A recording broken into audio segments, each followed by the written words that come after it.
When the first live stream failed, nobody noticed. That's what bothered Aaron the most. His platform, Night Law, was built for one thing: real-time horror storytelling. Viewers logged in, voted on choices, steered the plot.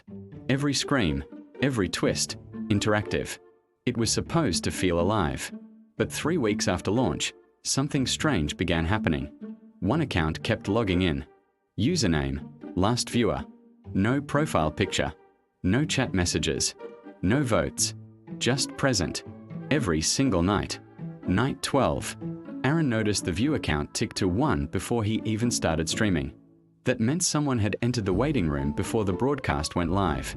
Early tonight, he muttered. He began the story: an abandoned lighthouse, a missing sister, salt in the air.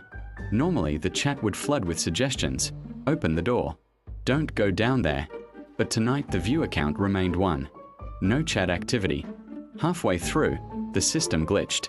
The story prompt panel, where viewer choices appeared, flickered. Then a new option generated on its own: turn around. Aaron froze.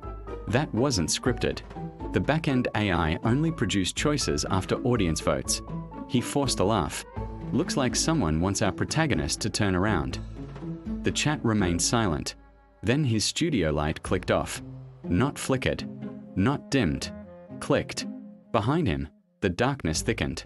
Night 13. Aaron checked the server logs the next morning.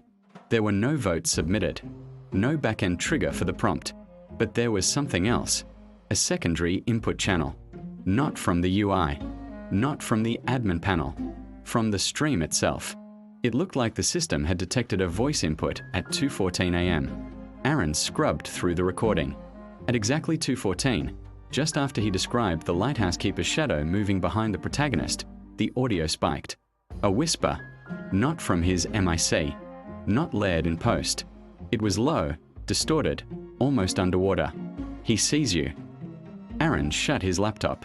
He lived alone. Night 14. He didn't stream that night. Still, at 9 p.m. sharp, the viewer count on his dashboard showed 1 watching.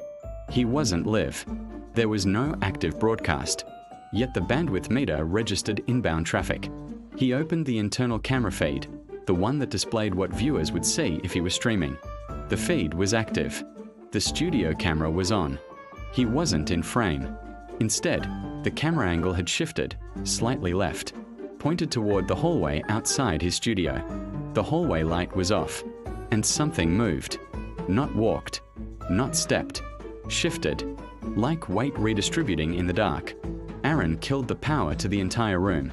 The dashboard stayed open, still showing 1 watching. Night 15. He decided to confront it. He went live at 8:59 p.m. Viewer count immediately, 1. All right, Aaron said, voice tight. Tonight's story is about a man being watched. Silence. He builds a platform for horror stories, but something starts using it to tell its own. The temperature in the room dropped.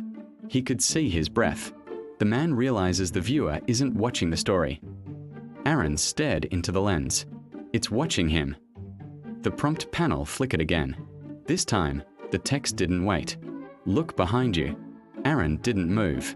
He refused. The chat box, empty for 2 weeks, suddenly filled with a single message. From last viewer. We already did. The studio door slowly creaked open. He never heard footsteps. Only the subtle shift of the camera refocusing, auto-detecting a second face in frame. Night 16. The platform is still live. New creators have signed up. The interface works perfectly. Except sometimes, during a broadcast, the viewer count jumps to 1 before anyone joins. The account never chats, never votes. But if the streamer pauses long enough, if the room gets quiet, the prompt panel generates a choice. Always the same. Turn around. And somewhere, on the back-end logs, there is a second input channel. Listening.